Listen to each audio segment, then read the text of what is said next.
Hey there, everybody. This is Kenny along with Kenny Squared. Welcome back to this week's edition of Sports on the Positive Tip, where we have conversations at the intersection of sports and faith. Kenny, your favorite team did not take care of business this week. The Astros get swept by the Tigers, and the Mariners, though, did not take advantage as they lost. I think they got swept also, if I'm not mistaken, by the Phils. Any thoughts that you have? That the AL West is garbage. Um, but also thank you because now the Yankees have the top wild card spot. Yeah, yeah. Well, the Astros still have a game and a half lead on the Mariners, so we'll see how that shakes out. It looks like the Rangers are shutting down Jacob deGrom for the rest of the year as they've dropped out of the race. 10-5. I think he has now a 2.76, something like that. ERA. I don't think he'll pitch the rest of the year. They said he has shoulder soreness and fatigue. Your thoughts? The second that you hear that with Jacob deGrom and you're not in the race, you absolutely shut him down. Yeah, no doubt. Um, Easily comeback player of the year, right? I would think so. I mean, he had a great year, All Star. It's ending early. I wouldn't pitch. I'm with you. I wouldn't pitch him again, especially they're not in the race. Um, and your Cleveland Browns there named Joe Flacco the starting quarterback, hoping to catch some lightning in a bottle like they did a few years ago with him. I thought it was early, man. Did they do that because Sanders is hurt? I think this was the plan all along. Because especially that their early part of the season is brutal. So I think it was Joe Flacco for the early part, but then whether it's still like Gabriel, Kenny Pickett. Right now, the plan is to have four quarterbacks on the roster, which is insane. That But it's is, also the Browns, so yeah. But Sanders, I can see them using, in the slot and him running a few plays. You know what I mean? To change it up. The other two guys, I'm not sure. I mean, I'm not sure why they would have. Well, we'll see. Like you said, it is the Browns, and it's going to be very, very interesting.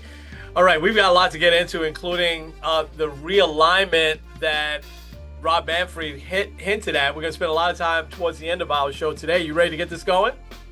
let's get into it. This episode of Sports on the Positive Tip is brought to you by the Tavern Coffee House. Attention, coffee lovers! Are you craving the perfect cup of coffee to start your day?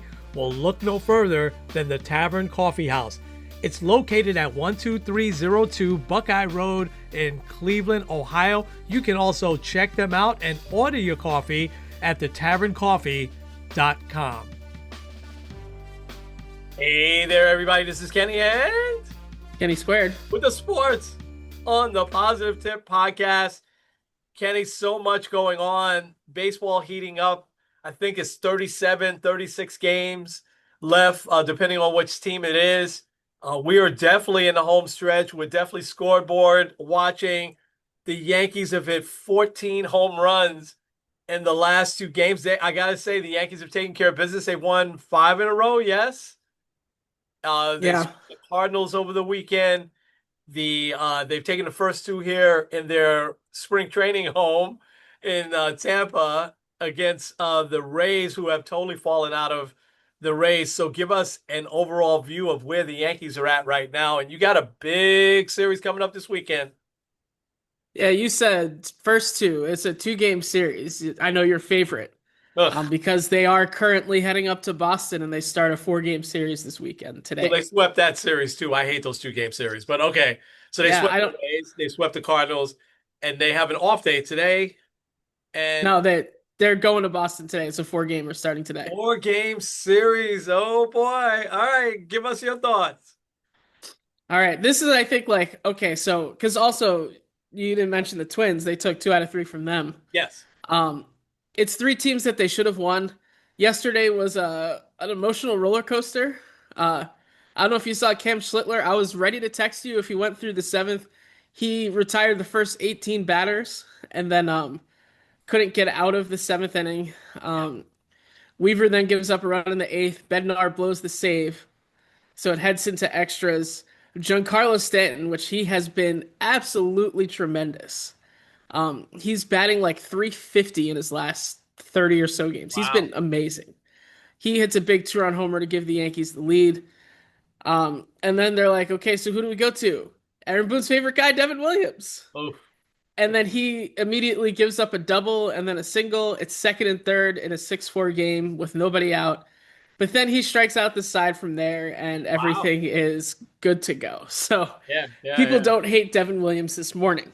yeah, Um, I think I'd said this, I think last week. The offense isn't to me the issue.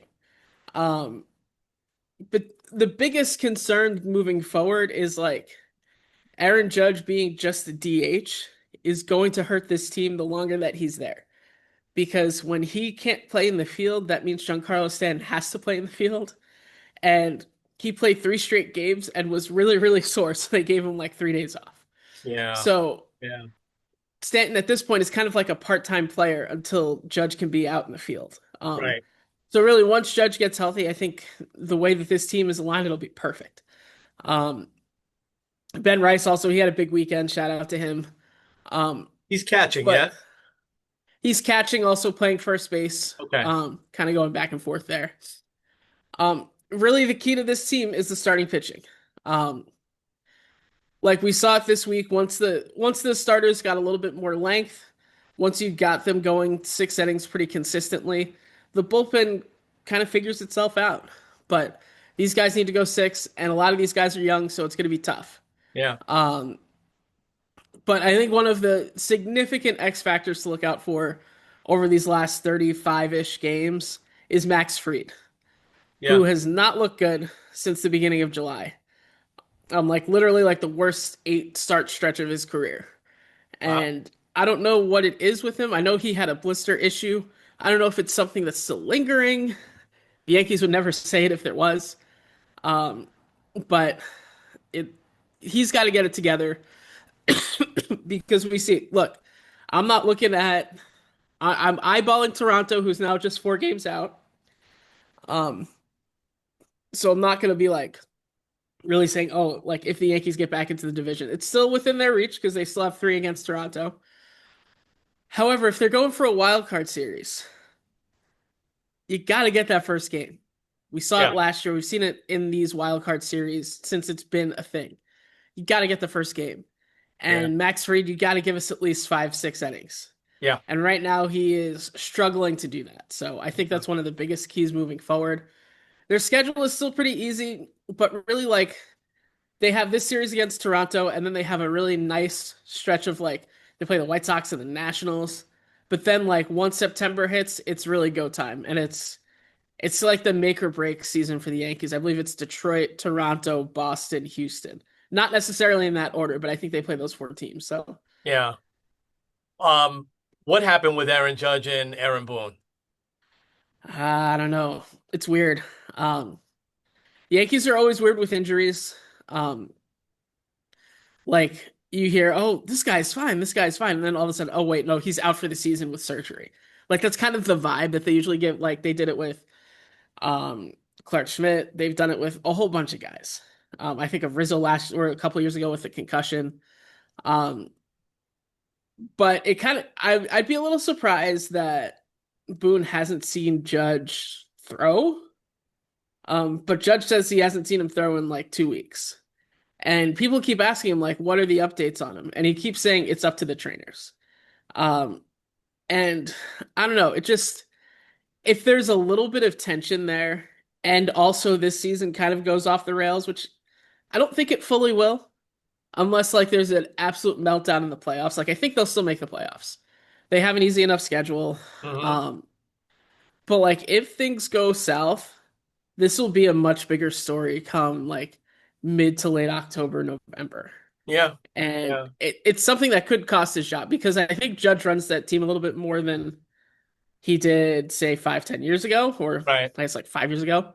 But um, if he doesn't like Boone, Boone will be gone. Yeah, yeah.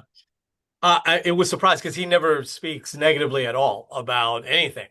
One of the things I really love about him. So I was a little bit surprised to see that, and then you had mentioned it in one of our texts. Um, the Royals seem to be pretty hot. The team that we couldn't get to watch. Do you see them getting into this? They're sneaking up a little bit. Yeah, Um, They actually passed the Guardians. They are, I believe it's 2.5 out. Yeah, Yeah, 2.5 out of the last spot. They yeah, have a shot. Um, yeah. Here, I have their schedule. They play Detroit, the White Sox, Detroit, Angels, Minnesota, Cleveland, Philly, Seattle, Toronto, Angels, A's. So the end of their schedule is really easy. Yeah. But they have a Yeah. stretch where they play Cleveland, Philly, Seattle, Toronto. Oh, yeah. Um, that's going to be interesting. I'll give a quick synopsis on the Mets, and then we can go quickly around the majors. Actually, before I go to the Mets, so give us a feel for what are you looking for this weekend. I'm sure you're going to say at least 3 out of 4 they should take from the Red Sox. What are you looking for this weekend against the Red Sox, who've been okay? They cooled off a lot, but they're still right in the thick of it. And their pitching is we said this a few weeks back. Their pitching is really good, especially the starters. So what are you looking for this weekend? I'm just gonna rattle off the pitching matchups. Tell me Yeah, what. yeah. Um, Giolito against Heel, Hmm. Bayo against Max Fried, Crochet against Will Warren. That's Saturday afternoon. That's not the Fox game. Look at that. Surprising. And then obviously Sunday night, Rodon's going for the Yankees. The Red Sox have yet to announce. Um, yeah, I think that worst case scenario is you have to split because if you lose 3 out of 4, you're talking tied again for wherever they land with the wild card, first and second, second and third, or all three again. Um, but I think if you're wanting to really feel good about yourself, you've got to take 3 out of 4. Yeah, Um, One of the keys is how much can you get Stanton in this lineup? Because he also mashes at Fenway Park, and I don't know. It's just going he'll to be play. really interesting to see how they get Yeah, him. Because I'm sure he'll probably play left field a couple times because left field is like a joke. yeah, Um, but then like you got to get Judge in there too, and I don't know. And also like they've done a good job of kind of trying to manage when they take him out for like defensive purposes. So like sixth, seventh inning, he might yeah, get an at bat, he might not. You put in Rosario, you put in Caballero, someone like that. So it'll be interesting how they implement that. But once again, it's the starting pitching. Luis Heel can keep the baton moving, yeah, try to win game number 6 in a row tonight. So yeah, I think tonight, if they win tonight, then it's like, okay, we can win 2 out of 3 from this team. Just yeah. got to take it one step at a time. Scale of 1 to 10. This is going to be a very subjective question for you. Scale of 1 to 10, and you've been watching baseball long enough to know how much these two teams in the past have so disliked each other. This current version is that rivalry there with this current version? Do you think these two teams really dislike each other? I don't think it's as intense as it's been in years past. Right? I think it gets ratcheted up a lot if they meet in the playoffs, which Huh. could easily happen. So right now, I think they would face in the playoffs if the playoffs started today. They face the Red Sox? Yeah, Oh wow. Yankees would Okay. host the Red Sox Okay. if the season started today or if the season Okay. ended today. So That I would be think fun. that I think when you have that, that could be a little bit of an added juice because like 2018, the Yankees take the first two, or they split the first two in Fenway in the division series, and then the Red Sox blow them out in game 3, and that was kind of it. Hmm. Um, that it was a little added juice. Um, but also it's weird, and this is something we'll talk about later with realignment. Because they don't play as much, I feel like that kind of loses a little bit of the luster. However, you look at it from a Yankee perspective, this is probably their biggest series to date of the year. Yeah. Um, because like this is one like you can't lose this series. At worst, you have to split it. Yeah. Um, Yeah. Toronto might be more intense in like a few weeks, but this is definitely the biggest so far. Yeah. Oh, no doubt. No doubt. Should be fun. Sunday night national game. I'm surprised also it's not the Fox game, but I think that there's probably not that strong dislike, but something could happen that could turn that around, a close pitch or something like that. The Yankees Red Sox still, to me, the best rivalry in sports, or at least was. I think they could get that back. So the Mets, this is a must win for them today. They can't lose 2 out of 3 to the Nationals. The Mets have been hitting like crazy since last week. So the hitting has come back around, led by Lindor, player of the week. He's just going on a tear. Mark Vientos, Swaggy V, by the way, is Mark Vientos' nickname.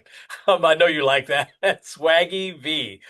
And he hasn't had much swag all year, but he's hitting like crazy. He's got 9 home runs compared to 27 last year. But he had some injuries and he's playing well.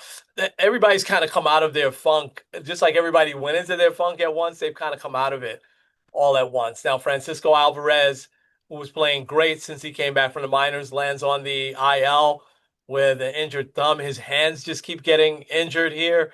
So that's not a good sign because he was hitting extremely well.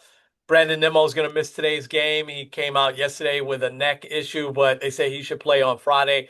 They get the Braves in Atlanta on Friday. The Braves still hate the Mets, so that's not going to be an easy series. They didn't get the start that they usually get from Kodai Senga last night. He gave up all 5 runs. The Mets made a nice comeback. Couldn't quite. They were losing 5-1. They came back and it was 5-4, but they couldn't get over the hump. So today's a must win. They play this afternoon in Washington, and it's a must win for them. They're still sitting now 6 games out from the Phillies, but the Los Angeles Angels of Anaheim took care of business with the Reds late last night.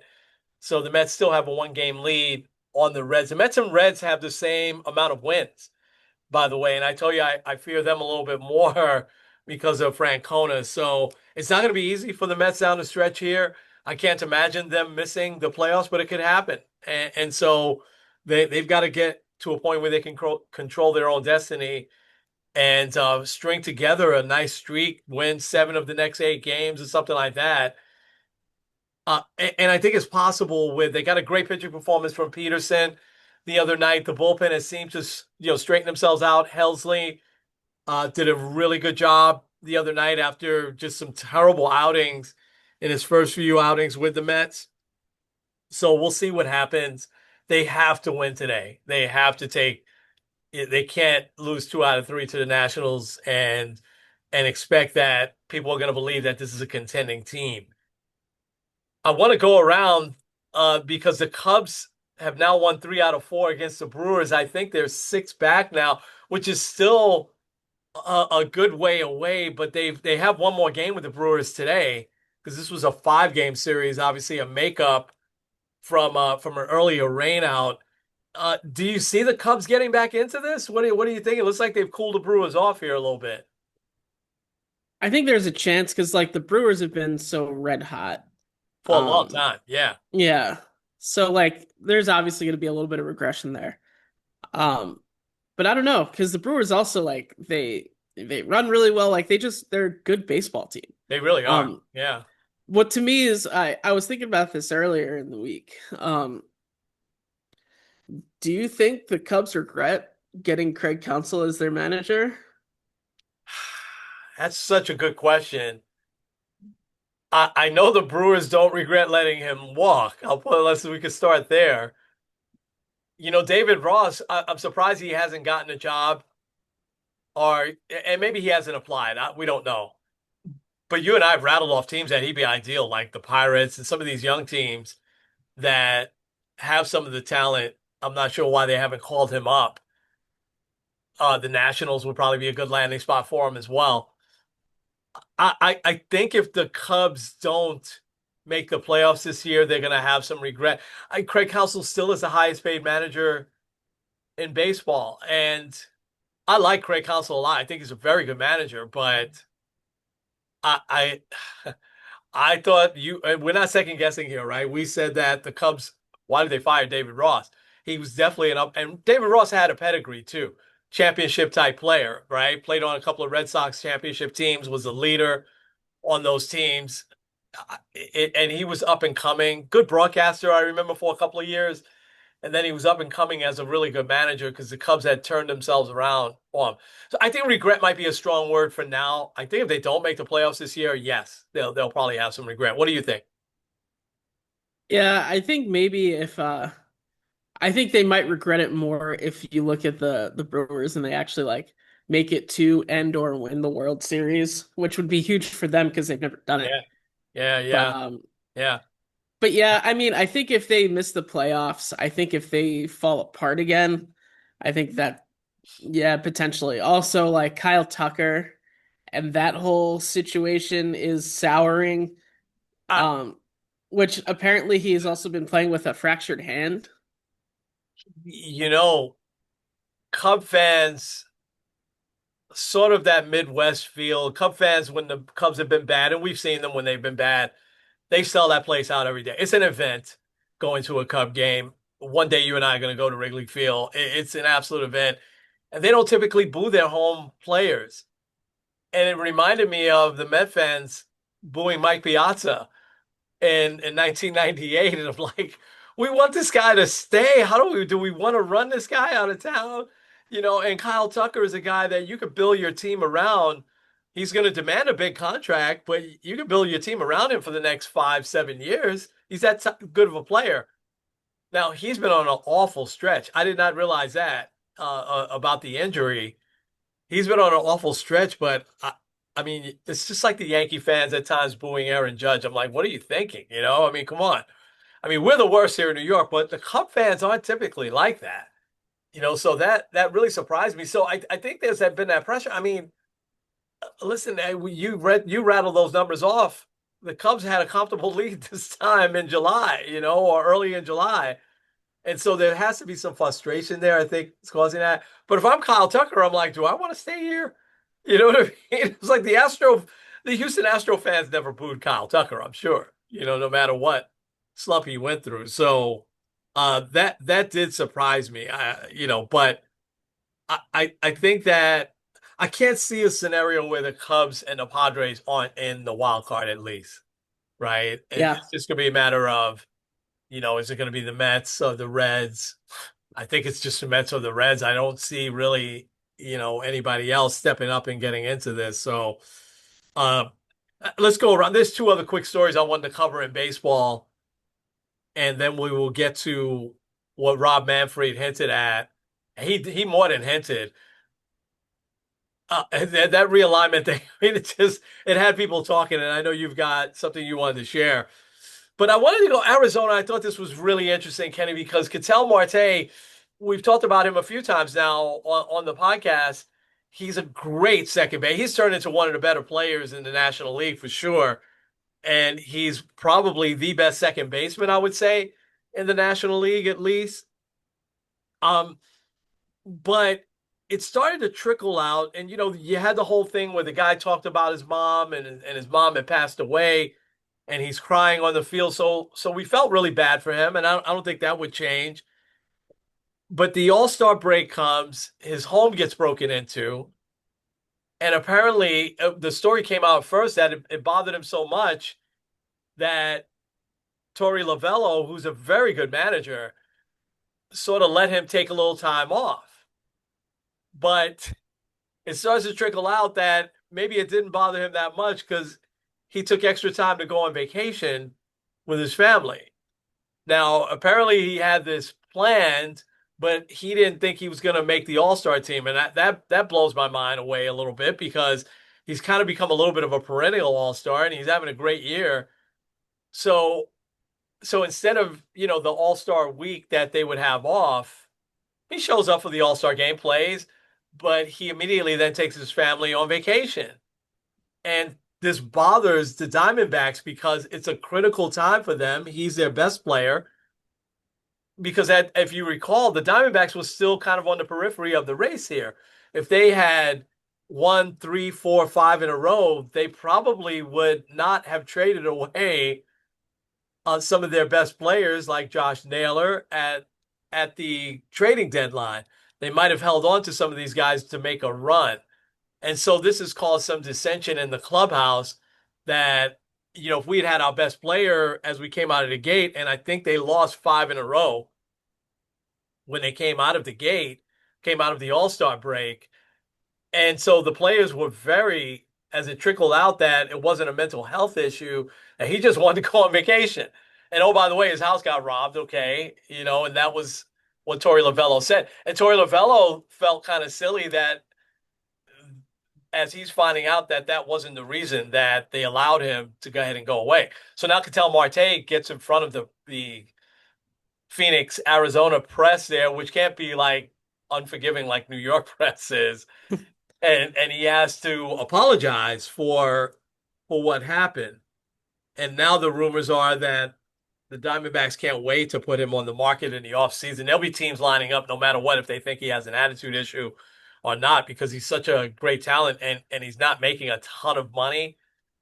What were your whole thoughts on this? I thought that I thought that that dissension that you can have on a team if you think that he was really selfish and bailed, that's hard to go away. We've seen that in the past, and that's hard to go away. And baseball players tend to have a longer memory than some of the other sports. What were some of your thoughts as you read that? Um, I think first, yeah, this is a guy that needs a change of scenery. Obviously, like the whole thing with his mom passing away and then the Yeah, fan heckling him, like that obviously hit him pretty hard. Getting robbed is never fun. I mean, that's got to be tough. But I think what happens is when players think that star, like when players on a team think a star gets like unnecessary preferential treatment, it really hurts the vibes of the it clubhouse. really does. Like, Yeah, yeah, wasn't there a time where they thought, it was probably when he was with the Clippers, where Kawhi Leonard was like flying on like a private jet separate from everyone else. yeah. Um, And the same thing happened here. He flew to the All-Star game by himself instead of there was a couple other Diamondbacks that made the All-Star team, and typically they might pool with whatever team is there. If they have whoever played the Diamondbacks right before the break, typically they'll get on like a private jet together, and he didn't do that. He flew on his own jet, on his own private jet. So yes, yeah, so like I think that like some of that doesn't really sit well with people. yeah, And I think it was, I want to say it was Nightingale. It was one of like the national beat writers said it's like the worst kept secret that they're ready to trade him in the offseason. yeah, And like you said before, that's a guy that will have a lot of people lining up to get him. yeah, yeah, Um, what's weird though is like we talk sometimes about like faces of the franchise. Like I mean, with the Yankees, it's obviously Aaron Judge. The Mets probably Lindor. You can make an argument for Alonso, right, Soto potentially in the yeah, next few years. Like with the Guardians, Jose Ramirez. I don't know, the Braves, maybe Acuna for a little bit. But like at Dodgers, definitely Shohei at this point. You can make a good argument that Ketel Marte is the face of the Diamondbacks, yeah, but it seems like he's probably going to be moved. And yeah, I don't know. The Diamondbacks are also kind of in a little bit of a rebuild anyway. I mean, you mentioned Josh Naylor, Suarez also, who continues to struggle. yeah, Um, yeah. And Merrill Kelly, they traded. I mean, Merrill Kelly, yeah. and they might have kept potentially they could have kept those guys. And what they're saying, if Marte was there, they wouldn't have lost those first 5 games in a row. Who knows that, But obviously, him playing is a better chance of them winning than him not playing. Yeah, and even just like the not even because of his talent, but also like the team kind of feeling a little jilted because like they had their time off and he had his time off. And also, most of them are probably like, man, I would have loved to go to the All-Star game. Yeah, Like, yes, I love my family, but also like I get to go and play with the best players in yeah, baseball. yeah, Um, yeah, yeah, yeah, which like that's a conversation we kind of talked about a few weeks ago where it seems yeah, like a lot of players are kind of maying the All-Star game, especially those that yeah. are I don't get it. perennial. But Yeah, I don't yeah, get I it. don't know. It's Yeah, a I think you're gonna get a big package for him. I don't know, some team that's looking for a good second baseman, which is a lot of teams. So yeah, absolutely, absolutely. So I wanted to hit one more quick story.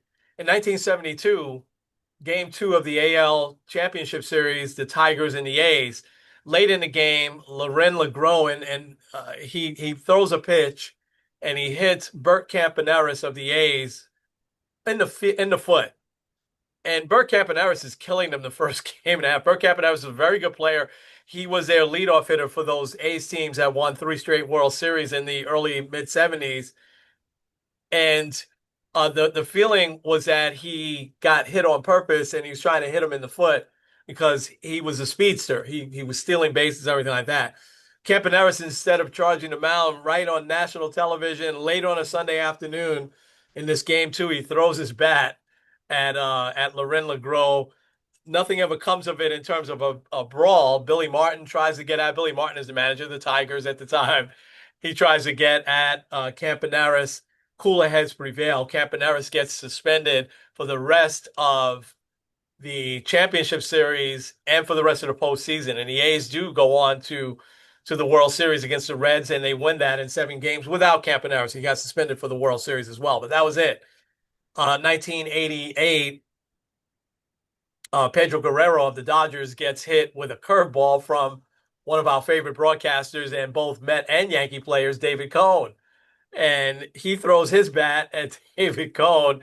Again, a brawl doesn't ensue. Cooler heads prevail. Guerrero gets suspended 4 games. Now we have Victor Robles of the Mariners, who I had forgotten was even on the Mariners because he hasn't been playing, but he was on a rehab assignment, which made it really weird to me. He really thinks a minor league player is going to be plunking him for some reason. I mean, it's and so he flings his bat and it just misses the pitcher. Again, thank goodness a brawl doesn't break out, but he gets suspended for 10 games. So it gets ratcheted up here a little bit. But what was he thinking? And is 10 games enough? I mean, using your bat as a weapon, we could go back to Juan Marichal and Johnny Roseboro. I've sent you that video in the past, which was awful. How Marichal hits Roseboro over the head with his bat, um, fracturing his skull. I mean, it was and then a huge brawl erupted. Giants Dodgers, obviously back then, hated each other. Did you think he should have gotten more games? What were your thoughts? Yeah, he should have gotten more games. It's Yeah, also a rehab assignment. yeah, You're still trying to earn your spot on the team. Um, and like that's not to say that like when he's healthy, he's probably not going to play. But like, right. yeah, I don't know. Like, why? What do you got beef with these guys for? Uh, Like, you're not even going to see them. Like, it's insane. Yeah, yeah, And also, especially tossing a bat, like, because even with pitchers, especially if pitchers like severely injure someone by intentionally throwing a baseball, yeah. like, let's say, like, you can go back to the Clemens Piazza, because that's probably one of the most famous Oof. bean balls that Yeah, happened. That, like, yeah, and that was scary and very dangerous. yeah, And like back then, obviously, like there wasn't the rules and protocols placed now. But if that happened here in 2025, especially like the way that people dig up dirt on other people, like Clemens would have gotten suspended for yeah, probably like 3 weeks or so, especially yeah, with a starting pitcher like that. yeah. So, yeah, I think he probably should have gotten suspended maybe a little bit more. I can't remember the guy's name, but there was it was a player I think for the Rays that did something similar. Might have been in the minor, like when he was still in the minor leagues. He was like a hot shot prospect and like threw a bat at a pitcher in like a minor league game, and it started Really? like a significant brawl. Right, right, right, right. Wow. Yeah, I mean, it was just poor judgment on Robles' part, and I mean, he really think the guy's throwing at him on purpose? I mean, come on, So, all right, those are I thought some interesting stories in baseball this week. All right, I know you're looking up something, so you're going to tell us who that player was in a second, but I want to start to set up this story, and that is Rob Manfred comes on the Sunday night game, Mets Mariners in Williamsport, which was great, a great event. Well, the Mets won the game too, which was good, but it's great to see the minor leaguers interacting with the players. They do that right every year. They've done that, I think, 7 or 8 years. I think um, Carl Ravitch said he hints at a really big because of travel that they could save a significant money in travel. Let me stop for a second though. It sounds like you found him. Looks like you found him.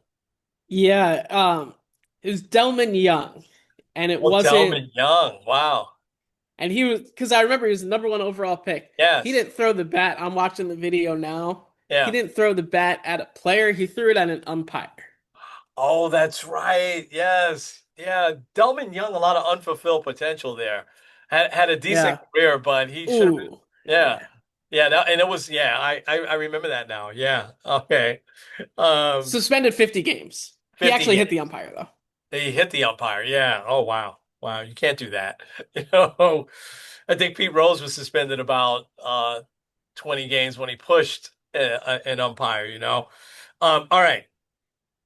So Rob Manfred hints at realignment, major realignment. Now he does say that baseball has to solve the A's in Vegas thing, right? Which looks like that's going to happen. Although our eyes on the ground there in Vegas, Tim is still very skeptical, even though they broke ground on the stadium.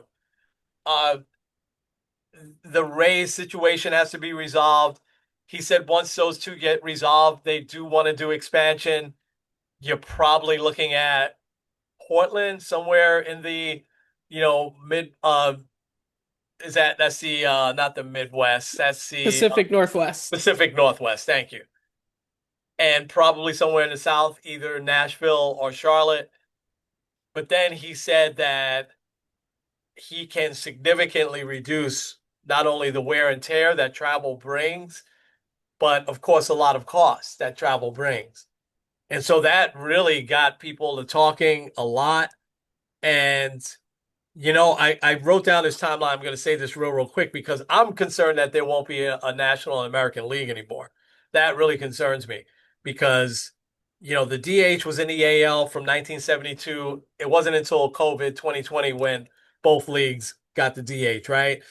They used to be, you don't remember this, they used to be league presidents, right? You had the commissioner used to didn't make the decision. They used to be league presidents.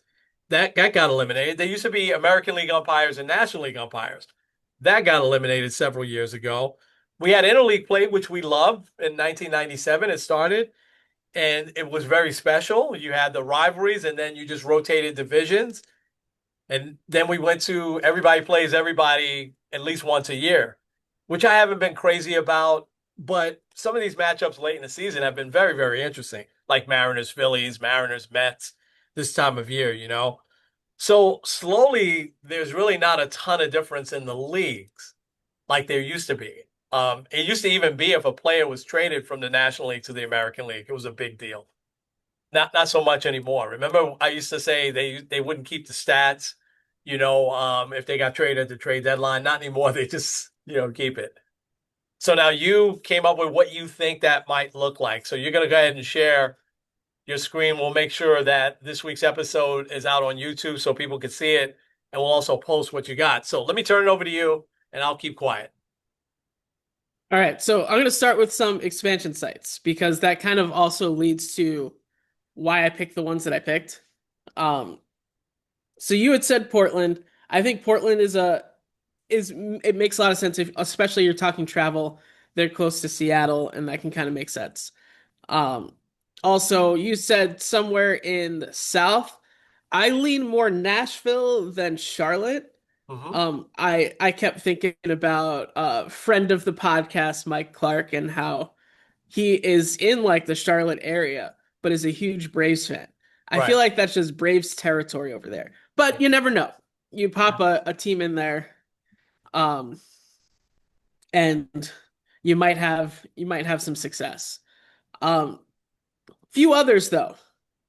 Salt Lake City, I think Hmm. could be a good potential one. Mhm. Especially they have now, I think it's the Utah Mammoths for the NHL, and then also obviously the Jazz, which is still the weirdest. Like I know because they were in New Orleans, but like the weirdest name that doesn't match the city. Um, I came up with a couple names too, like the Utah or the Salt Lake City Peaks because they're very mountainous. Um, I think if the Jazz were ever to change their name, they should change it to the Arches because one of the famous landmarks in Utah is the Arch. Um, Yeah. so, Yeah. but they'll never do that. Yeah. But I think that's a possibility. If I remember right, there was people a few years ago like trying to develop an investment group and potentially buying land for a field. I might be just like making that up, but I'm No, no, pretty I sure I remember remember that. that. Yeah, I remember that. Um, Absolutely. a couple of other interesting options because baseball likes to do this a lot, where you have a team that's new in a location that had a previous team. Like the Nationals, the Senators were there twice and they moved out. Right. Um, Right. the Kansas City Royals, the A's were there for a long time and then they Right. left, so then they put them there. The Milwaukee Brewers, also the Mets, technically. Yeah. Um, so two that I thought would be interesting. Um, the Oakland A's, if let's say the A's they move to Vegas and they decide to change their name, you bring back the Oakland A's and you have an owner that spends money, those fans will embrace that team overnight. No doubt. Um, No doubt. and then also the Montreal Expos. Um, I know there was the talk of the Rays potentially like moving there part time. A couple years ago, they did a couple exhibition games up there. So we'll see. I think when you're talking travel, it does make it more challenging for the Expos. But the two I went with were the Expos and the Nashville Stars. Okay. Because those are both easy logos to get. That was part of the reason. Um, but also with Nashville, like this was an inspiration a couple weeks ago. Uh, there is an investment group ready. They have hats with an interlocking NS logo that sell out overnight. And Nashville Stars would be a nod to the Negro League team that was there. Okay. So that's kind of I picked those two because it was just the easiest. Honestly, I think probably you'd see one in Nashville and then probably one in either Portland or Salt Lake City. Especially when you look at the landscape of baseball, it makes it easier when you have an East Coast and a West Coast type of team. But I made three versions of this, and I'll kind of explain the reasoning behind each one, and the one I like the most versus the one I think baseball is probably heading towards. So let's share the first one. Boom. All Okay. right. Can you see it? Yep. All right. So this would be essentially the because obviously, like if we're adding two teams, we're going to have to do some sort of realignment.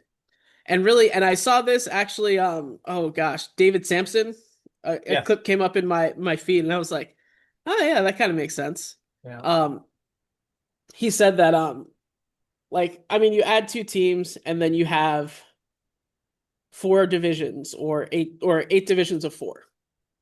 And it makes sense. So this is the realignment, basically adding in the new teams and keeping most of it the same. So the American League East, I'll say it all for just those listening. The American League East is basically the same: Orioles, Red Sox, Yankees, Blue Jays. Mm. Um, basically kicking the Rays out because how it'll go is you have North, South, East, and West divisions. Mm-hmm. So Tampa will be in the South. I'll get to that in a sec. AL North is basically the old AL Central: White Sox, Guardians, Tigers, Twins, kicking out the Royals because they'll be in the South. Um, and then the AL South would be Houston, Kansas City, Tampa Bay, and then the new Nashville Stars. So Mm-hmm. Nashville would be the American League team. And then that creates a fun opportunity to make the AL West the old AL West with the Angels, A's, Mariners, Rangers. So that'd be Mm. the American League. National League, and this is why it's a little bit more challenging. National League Mm-hmm. was harder to kind of create this. Um, and like there's probably things that I could have tweaked a little bit, but this is what I went with. Um, NL East would be the Reds, Mets, Phillies, Pirates. Mm. Um, which like the Reds are kind of like the weird one out in there. Probably could have switched them with the Expos, but whatever. Mm-hmm. Um, NL North, you have the Cubs, the Brewers, the Cardinals, and the Expos. NL South, a little wonky, but it still kind of works. You got the Diamondbacks, you got the Braves, Marlins, and the Nationals. Mm. So they're kind of all of the more southern NL East teams are there. And then the NL West, you got the Rockies, the Padres, Dodgers, and Giants. Mm. Um, so how this would break down in terms of games, because I think also part of the discussion would be how are you doing the breakdown of, I don't know the number exactly, but basically you play about 12 games against your division opponents now. Anyone that's within your league, not in your division, you play two series, and then you play the one series interleague. Hmm. With this alignment, and anyone that has this kind of format, I would propose 60 division games, which would be 20 per team. So you're talking roughly seven series, which I like that. Hmm. Um, it kind of goes back to the old format. Yeah. 54 in league games, so you're talking two series against teams that are not in your division but in your league, and then 48 interleague, so you're playing the one series still. Hmm. Um, I think this would be the cleanest one as far as like teams moving divisions and leagues because like not there's not a lot of change here. Um, but it doesn't solve the biggest problem of the playoffs because one of the things that Manfred was talking about is you tend to get the wonky playoff matchups, especially in the first and second round, and viewership is down. So, like, for example, let's say you have the Red Sox against the Mariners, and it's in Seattle, and the game's starting at 9, 10 o'clock. Yeah. You're not going to get a ton of guys in Boston that are going to watch that. A ton of like the casual fans. Obviously, like the diehards are going to stay up till Yeah. 1 o'clock in the morning to watch the Yeah. Red Sox hopefully lose. But you'll always have you typically will have those type of matchups, and that doesn't necessarily get solved here. Um, there because like playoff formats, you could have a few different iterations. If you want to keep six per league in there, basically you have four division winners, two wild cards, and Yeah. then you kind of have that similar bracket. Yeah.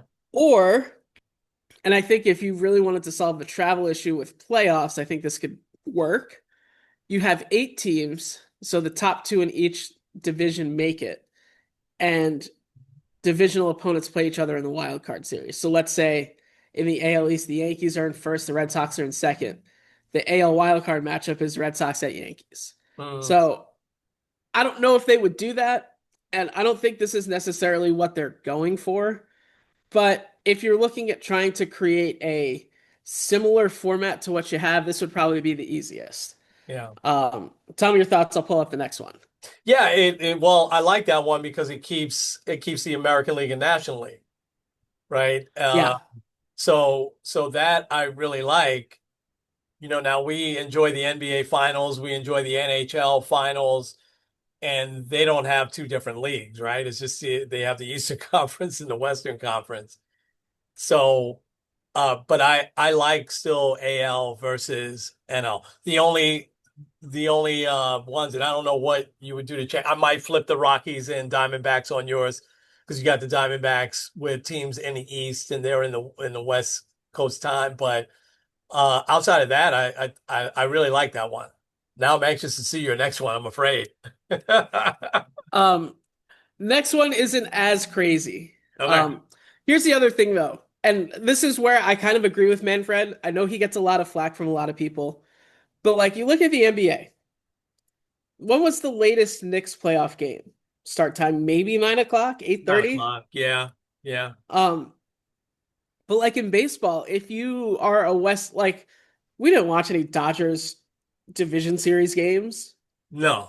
We were up late. We're not Yeah. up that late. Yeah. Um, and like And then you look on the flip side, if you're on the West Coast and you're talking about like a 4 o'clock start, Eastern time, like most people are still at work.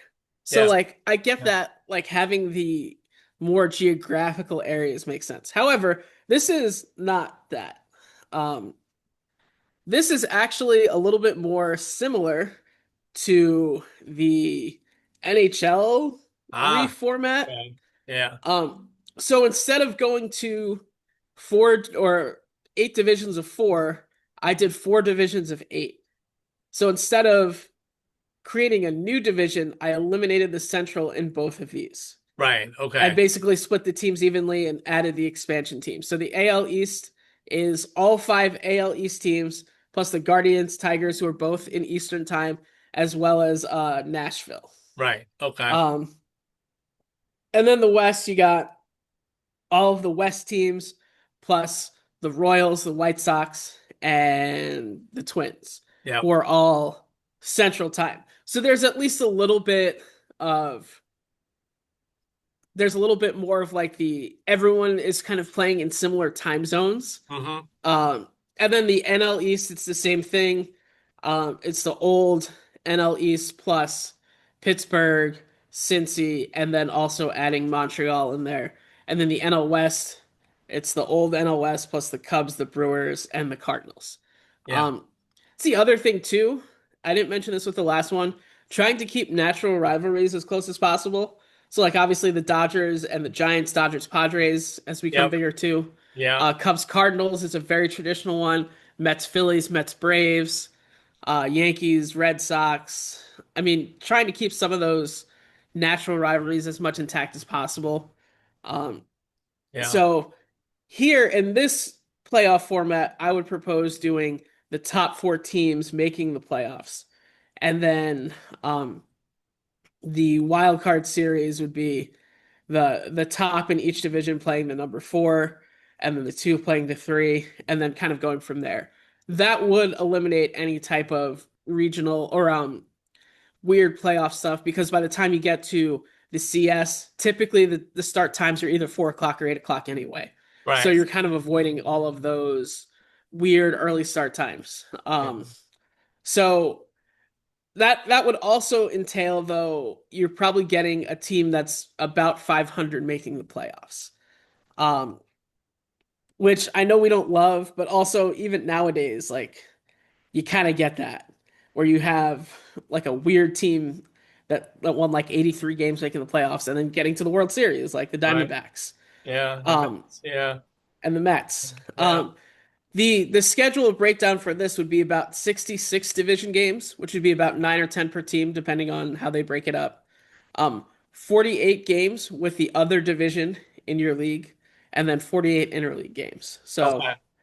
Okay. um, fairly similar. The only thing is that you'd play the same amount of division games basically, but you would play each team less. So you're talking about having about 3 series versus 7. Yeah.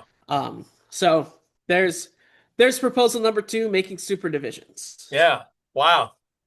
I don't know which one I like best. I think I might like this last one, the super divisions. Good. Now, how many teams will make the playoffs again in that format? Four in each division, so you're talking 16. So 16 teams in the playoffs. Okay, so you would have a tournament like, Yeah. well, you have to think about time too, right? How many rounds? It would still be the same number of rounds. Oh, okay. Basically, instead of because like we have 4 wild card series, you'd have 8. This would be a similar format to the COVID year. Okay. Um, Right. because in the COVID year you had 16 teams make it. But Right. Right. Okay. Okay. So I like both of them. Which one did you prefer? I do have a third one. I Oh, think you I have a third do one. like, Okay. yeah. All right. Let's do the I third one, and then you can All tell me. right. Let's see here. So this is the third one. This is like hardcore regional. I didn't even go with leagues because I would assume that they would do an Eastern Western Conference type of thing. Yeah. But this is very regional, and I've seen different iterations of this and this is where I say it kind of makes more sense if you add a more Eastern team and a Western team, because having both East teams kind of makes it a little weird.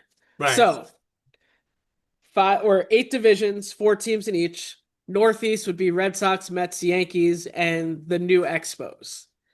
Um, so it kind of eliminates the Mets Phillies rivalry, also Mets Braves rivalry. But then the Yankees and Mets could play up to 20 times a year, which would be Wow. good or bad. I don't know. Yeah. Um, the next division I called the Mid Atlantic division. So you have the Orioles, the Reds, the Phillies, and the Nationals. So kind of in the same region area, kind of in that same place there. So um, not a ton of rivalries there, but they'll start making some. Um, the next division is the Southeast. You got the Braves, Marlins, Rays, and Nashville. They would that kind of makes sense.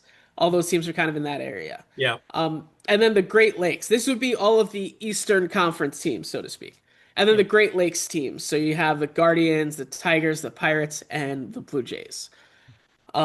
So that would be all Eastern Conference teams. Western Conference, you got the Midwest, Cubs, White Sox, Brewers, Twins. Yeah. Southwest, you have the Astros, Royals, Cardinals, Rangers. Um, this was the weird one that kind of was just the leftovers, but Mountain West is what I called it. I don't know if it's a good name, but the Diamondbacks, Rockies, A's, and Seattle. And then you can make a California division. So I made a California division with the Angels, Dodgers, Padres, Giants. So Wow. uh, Okay. So now this one eliminates the league. The yeah, league. Okay. like you could call the Eastern Conference the American League and the Western Conference the National League. Yeah. And I could see them doing that just for the sake of it, especially since like you look at a lot of the like you look at the awards. The awards are all league based. And I guess you could also make the argument that they could still be conference based, Yeah. especially since like teams would still play each other that Yeah. much. Yeah. But yeah, I don't know.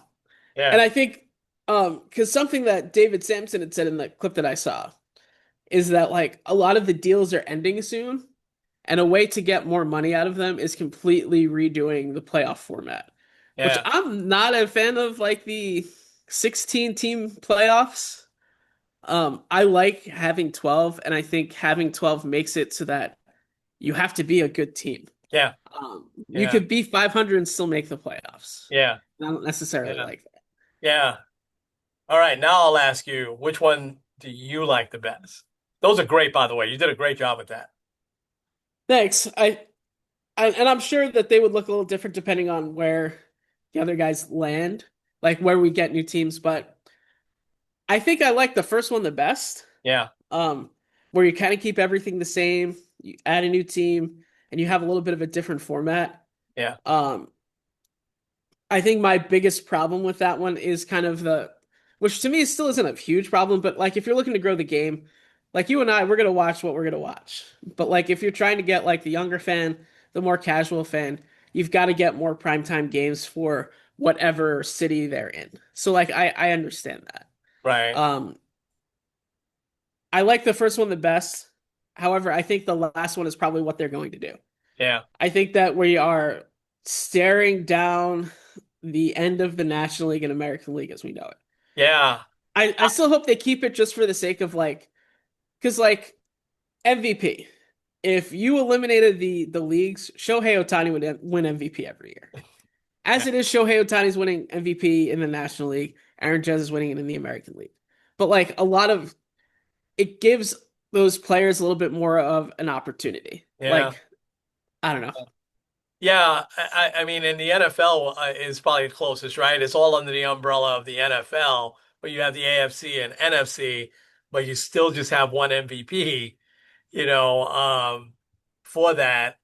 I have to say, I'm with you 100%.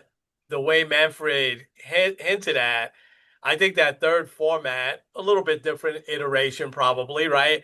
But I think that's what he's looking for. Because I think that I'll admit this readily.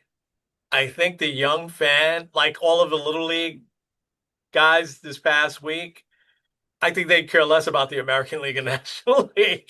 I really Yeah. do. I think it's and I don't even think it's just baseball purists. I think we're just used to the American League and National League. There's something special about because of interleague, right? You'll see a World Series matchup that was during the regular season, but it's still special. Like I mean, for years and years, right? You saw a matchup of whatever, 1975 Red Sox and Reds. They never played each other until they played in the World Series. Um, so that's kind of diminished over the years a little bit.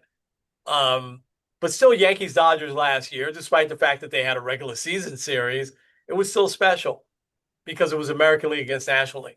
But I do think the younger fans could care less about that. You know, I mean, because the younger fans love the NBA and they don't care about Eastern Conference, Western Conference. They just okay, these are the finals. That's it. But there's something special about finals that have the Knicks and the Lakers, right? East West Celtics, Lakers. Um, Golden State, and the Celtics. Whatever. I think he's headed towards the third one, right? I'll be shocked if it's Montreal and Nashville. I'd love to see that come back, but I think he's going to shoot for somewhere out west and Yeah. and somewhere here in the east. But I think this is gonna. Well, let me ask you, when do you think this is gonna happen? Like 2028, 2029 season? Because he's gonna retire in 29. He said 29. He's out. Um, Samson had said that the all of the deals end by 29. Right. So, um, I would assume probably 28 or 29. Yeah. Because All the he'll TV want to do deals. this. Yeah. He'll want to do it in his time. I also am curious to looking at the CBA. Um, the CBA expires after next year, so I wouldn't be surprised if they were like, if that was part of the CBA, because I remember, I guess it would have been two CBAs ago that they put the concession that the Astros had to be in the American League. So I could see that being something that we talk about. Also, if you're looking at it from a more they want to save baseball perspective because we had a lockout and lost games, I can see them making that as a part of. Yeah. But we're fun and cool. Um, but like you're also talking about, even if I think they agree with it after in this next CBA, but it's still going to take a couple years to get the teams purchased, do the expansion draft, and all that jazz. Yeah. Yeah. And I mean, his first order of business is getting the TV, ESPN, possibly NBC deal, Apple, all of that straight for next season. He doesn't have that in place. We know Fox is going to be there, TBS is going to be there. Is he going to expand Apple more than just Friday night baseball? What do you do with that package of ESPN games? He hinted that ESPN, NBC may share, those games. I think it'll be ideal for NBC to get Sunday night baseball because they'll have Sunday night basketball as well as Sunday night football, so they'll have the market on Sunday nights all year for sports.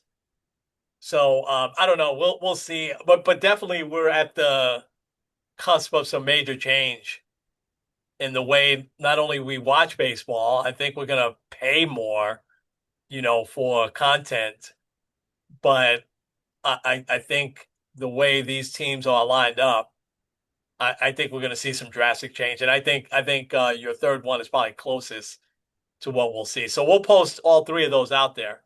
Okay, what do you want to say? Um, I'll have to do a little bit more research because I thought this was a fake account that I saw it. But they are it looks like Apple might be out on baseball after this year. Oh, It looks really? like they're Okay. not renewing. And Okay. it looks like NBC might be taking their spot as well as some of the other stuff. Yeah. Um, there's also a chance that Netflix gets in on some stuff such as the Home Run Derby, Right. Right. I saw that. which Yeah. and also apparently MLB TV might be sold to ESPN, which Oh, I don't know if I'm on board for that. yeah. We're gonna be paying more for that though. If you want to watch some of this stuff, I'm telling you, and they're Oh gonna yeah. how are they gonna get their money back? I mean, we're gonna pay more for the NFL Network now. I guarantee you. There was the NFL Network is included with a lot of basic now, but you don't get that red zone. With basic, you have to go to the next tier. So I haven't had red zone now the last couple of years, and I enjoyed red zone. I really did. But baseball, you're going to see the same thing. If they acquire the MLB network, you're going to start to pay for that. Because the MLB network comes also with basic package, and so we're in for a world of change. So let's post these out there, and we can hit a little bit more of this next week because this story is going to get big over the next couple of years.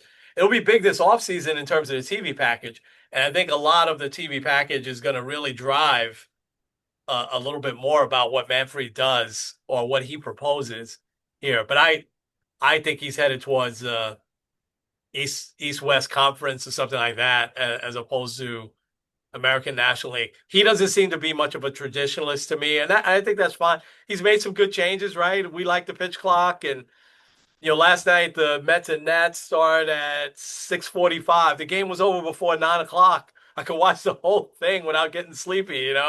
So he's made some really good changes, I think. But this is going to be a drastic one that a lot of older fans, and when I say older, you're not old, but it's going to start like your age on up, aren't going to really care for a lot of this too much.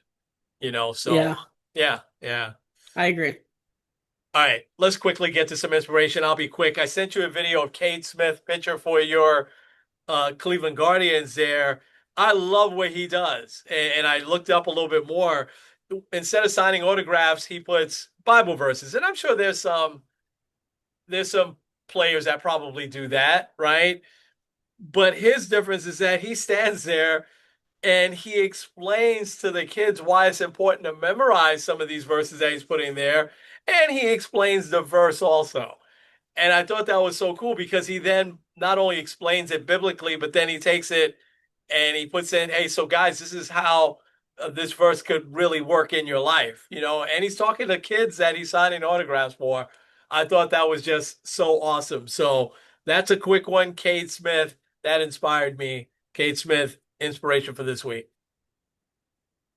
Yeah, that's I saw that and I was like, wow, that's really cool. I'm Yeah, glad that you shared that. yeah, Also mine has to do with the Guardians. So I still haven't found a lot of information on it. And I'm still, I don't know. I think it's interesting. So last Sunday, the Guardians had a faith day yes, where they before the game they had players sharing their testimony and everything like that. Um and I don't know, there still wasn't a lot that was released on it. I know like Kate Smith wasn't part of that because of his faith, and I'm sure other players were too. Um but to me it's just interesting because it's something I've never seen before. Because yeah, like we have every single other celebration of people's yeah, whether you're talking like LGBTQ, whether you're talking Latina Heritage Night, whether you're talking Asian Islander Pacific Night, whether you're talking Superman, the Guardians had a couple Superman nights, yeah, yeah, but you don't usually have a faith night right, or afternoon. The yeah. only ironic part to me is that the game, it was, I think it might have been one of the Roku games, so it was on at like 11 or noon. Oh, So like all the stuff started at 11, which like most people are at church then. yeah, yeah. But 11 o'clock on Sunday. Yeah, yeah, yeah. Yeah, but I thought it was cool and I want yeah. to try to get more info. I'll try to get more next week. Okay. All right. Yeah, yeah. I'd love to hear more about that. All right. Lots to cover next week. What a great time of year. We're starting to count down to where we're going to give our football preview. So I'm trying to at least do some reading. I'm sorry, I haven't watched any preseason games. I glanced at Jets Giants the other night, but I don't get it. So anyway, um, that is all we have for today. So Kenny, we'll be back next week. So take us home, Yeah, this is Kenny Squared N. Kenny. Sports on the Positive Tip. We'll see you guys next week.